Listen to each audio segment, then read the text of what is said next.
Hi friends! Holi గురించి మనందరికీ తెలుసు. అలాగే రేపొచ్చే పౌర్ణమి గురించి కూడా మనకి తెలుసు. హోలికా పౌర్ణమి అంటారు. ఆధ్యాత్మికంగా ఎవరైతే ఎదగాలి అనుకుంటున్నారో, ఆ యొక్క ఆధ్యాత్మిక మార్గంలో పయనించే వారికి ఈరోజు ఏం చేయాలి, ఏం చేయకూడదు అన్న విషయాల గురించి మనం ఇక్కడ చర్చించుకుందామండి. అందరికీ కూడా మరి ముందుగానే హోలికా పౌర్ణమి శుభాకాంక్షలు. అలాగే హోలీ శుభాకాంక్షలు కూడా. ఇప్పుడు నేను చెప్పే విషయాలన్నీ కూడా చూద్దామండి. రేపు పౌర్ణమి మనకి చంద్రగ్రహణం కూడా ఏర్పడిందండి. ఈ పౌర్ణమి మనం 5 రోజుల వ్యవధిలో చాలా ఎంతో శక్తినిస్తుంది. మీనం యొక్క పౌర్ణమి అంటారు దీన్ని. అంటే మీనంలో ఈ పౌర్ణమి అనేది మనకి ఏర్పడిందండి.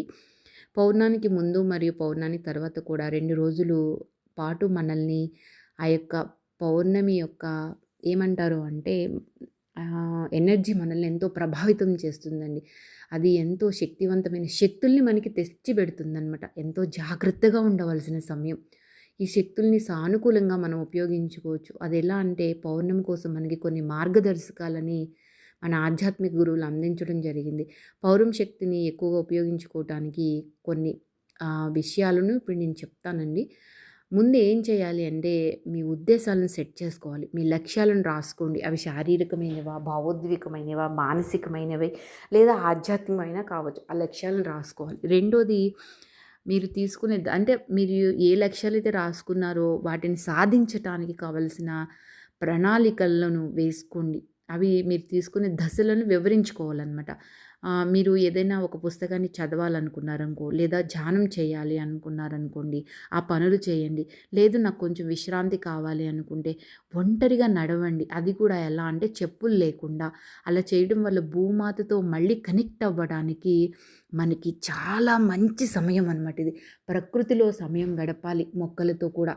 తక్కువగా తినండి. ప్రాధాన్యంగా పండ్లు, గింజలు, కొంచెం అన్నం తీసుకోవటానికి ప్రయత్నించండి.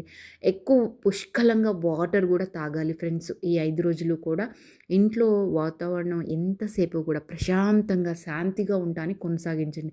మనకి ముందే చంద్రుడు మనస్సు కారకుడు కాబట్టండి, మన మనసు కొంచెం అది చెదురయ్యే అవకాశాలుంటాయి. కానీ ఎట్టి పరిస్థితుల్లో అయినా సంయమనం పాటించండి.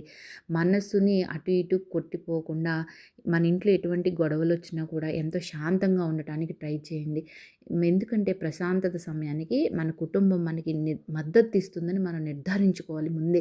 స్ఫూర్తిని పొందాలి. అది ఎలా అంటే ఒక ఆధ్యాత్మిక పుస్తకం చదవడం లేదా కానీ, ఒక దేవతని ఆరాధించడం లేదా కానీ, ఒక గురువుని పూజించడం ద్వారా కానీ మనస్ఫూర్తిని పొందొచ్చు. అందువల్ల ఒక పుస్తకం కానీ, దేవతామూర్తిని కానీ లేదా గురువు యొక్క ఫోటోని కానీ దగ్గరగా ఉంచుకోవాలి. మనకి మనస్సుకి ఊరటనిచ్చేలాగా శాస్త్రీయ సంగీతాన్ని కూడా వినొచ్చు. ప్రతికూలతను ఎదుర్కొన్నప్పుడు ఆనందకరమైన కొన్ని క్షణాలు మన జీవితంలో ఎన్నో ఉంటాయి. వాటిని మనం గుర్తుకు తెచ్చుకోవాలి. వాటిని ప్రతిబింబించుకోవాలండి. అందం, మంచితనం మరియు ఆనందం వంటి సద్గుణాలపై దృష్టి సారిస్తూ ధ్యానం చేయండి.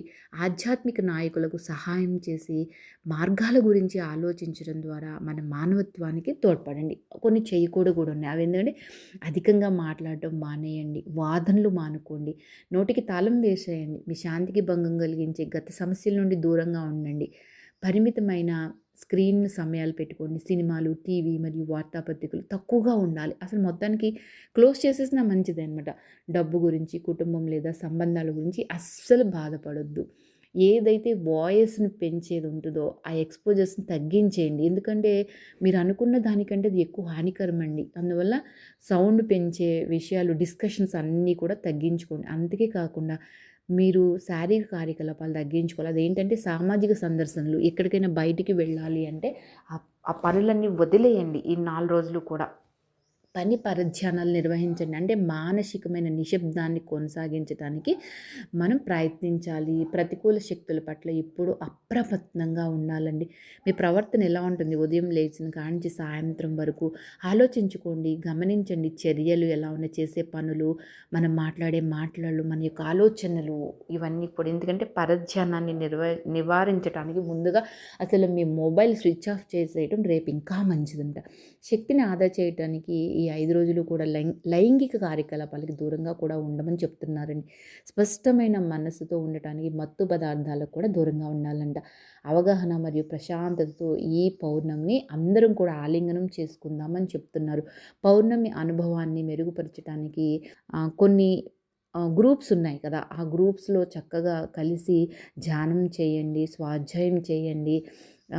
మీ అనుభవాలని పంచుకోండి. చక్కగా మీ నిర్మాణాత్మక గైడ్‌ని భాగస్వామ్యం చేసుకోవడానికి ఏమాత్రం సంకోచించకండి friends. Thank you for watching. Like చేయండి, షేర్ చేయండి. మీ విలువైన అభిప్రాయాలన్నీ కూడా తెలియచేయండి.